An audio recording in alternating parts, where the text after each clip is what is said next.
73 दिनों तक बिना कमिश्नर के रहा सूरत। नए कमिश्नर ने संभाला कार्यभार। गुजरात में लोकसभा चुनाव से पहले पुलिस विभाग में बड़ा फेरबदल किया गया है। आचार संहिता के बीच 35 आईपीएस अफसरों का प्रमोशन और ट्रांसफर किया गया है। सूरत को 73 दिन बाद नया पुलिस कमिश्नर मिला। अनुपम सिंह गहलोत को सूरत का नया कमिश्नर बनाया है। इस बीच नरसिम्हा कुमार को वडोदरा का नया पुलिस कमिश्नर बनाया गया है। इन अधिकारियों को मिला प्रमोशन। इसके अलावा Ahmedabad police commissioner GS Malik और गुजरात पुलिस हाउसिंग कॉरपोरेशन के एडिशनल डीजी हसमुख पटेल समेत 20 से ज्यादा अधिकारियों को प्रमोशन दिया गया है। राज्य में 4 अतिरिक्त डीजी को जीडीपी के रूप में पदोन्नत किया गया है। अहमदाबाद के पुलिस आयुक्त जीएस मलिक को डीजी के रूप में पदोन्नत किया गया है।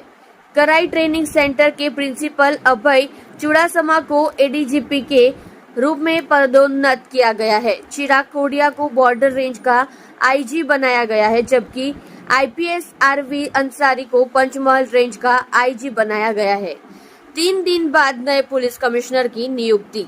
माना जा रहा है कि पुलिस विभाग में ये बदलाव चुनाव को ध्यान में रखकर किए गए हैं।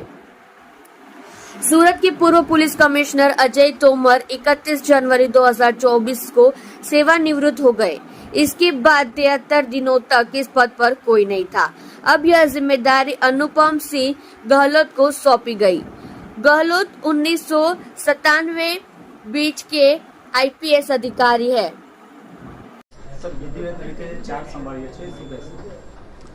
आज अपना राज्य सरकार श्री हुकुम थी હું સુરત પોલીસ કમિશનર તરીકે મારી બદલી થઈ એના હું અત્યારે 4 સંભાળી રહ્યો છું અને જો પ્રાથમિક જો સુરત पुलिस कमिश्नर तरीके जो हमारी मुख्य जो फ़र्ज है कि अपने शहर में सुख शांति रहे एना माटे तमाम प्रयासों जो पूरी सूरत टीम है हमारी कांस्टेबल थी मांडी અને पुलिस कमिश्नर સુધી तक આ આપણા ખડે પગે રહીને મહેનત જો કરતી આવી છે આ કરતી રહેશે જો है અને અમે બધાને એશ્યોર કરીએ છીએ कि खूब सरस रीते जो एक टीम वर्क साथे जो है अपनी सूरतनी प्रजाने सेवा माटे कोई पण कसर अमे लोग बाकी राखीश नहीं जो है अने साथों साथ जो क्राइम ना बात करिए तो अपना लगभग जो है सूरत एक एवा शहर से जो पूरा विश्व में सौथी झड़पथी विकसित थई रह्या छे एवा शहर में एना गणतरी थाय छे त्यारे आखा लगभग जो पूरे देशभरना लोको अहींया रहता होय छे काम धंधा बिजनेसना कामे लोको आवता जता रहे छे ત્યારે આપણા માટે બી ઘણા બધા ચેલેન્જીસ હોય છે તો આ ચેલેન્જીસના પૂર્ણ સુરત પોલીસ હરદમ કરતા આવી છે જો અને આ દિશામાં આગળ પણ અમે લોકો કામ કરતા રહીશ। બીજા જો શહેરીકરણ થાય છે જે શહેરમાં એટલા પ્રોગ્રેસ થાય છે તો ટ્રાફિકની સમસ્યાઓ બી સ્વાભાવિક છે રહે છે જો અને ઘણા બધી જગ્યાઓ એવું પણ છે કે સુરત સિટીમાં મેટ્રો અને બીજા કામો થઈ રહ્યા છે એના માટે બી તો ટ્રાફિકના જ્યાં જ્યાં પ્રોબ્લેમ થાય છે એના બી ટોપ પ્રિયોરિટી રાખીને જો ટ્રાફિકના સમસ્યાના બી અમે લોકો ઉકેલ લઈ આવવાના પૂરા પ્રયાસ કરતા રહીશ અને સાથોસાથ એક એવા અભિગમ સાથે કામ અમે કરવા માંગીએ છીએ કે જેમાં અમારી જો પ્રજા છે જો પ્રજાજનના માટે જો પોલીસ સ્ટેશનો છે અલગ અલગ વિસ્તારોમાં તો એના કામ ત્યાં પોલીસ સ્ટેશનમાંથી થાય ન કે એના સીપી ઓફિસ તક આવવા પડે યા સિનિયર અધિકારી તક જવા પડે।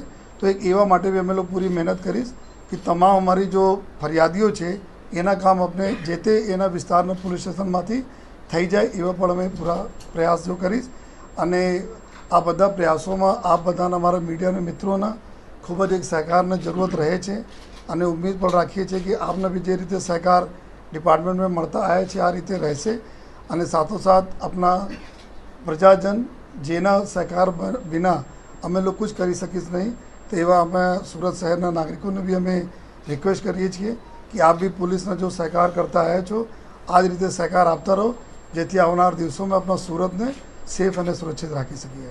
સર ભૂતકાળમાં રાજકોટ અને વડોદરા તમે ફરજ બજાવી છે એના અનુભવ અને સુરત આખું અલગ ડિફરન્સ સ્થળ છે શહેર છે તો કેટલું તમારા માટે ચેલેન્જેબલ હશે અને અલગ અલગ વિસ્તાર આપણા રાજ્યના અલગ અલગ ભૌગોલિક વિસ્તારોમાં અલગ અલગ પ્રકારના જો ચેલેન્જીસ પોલીસ માટે હોય છે।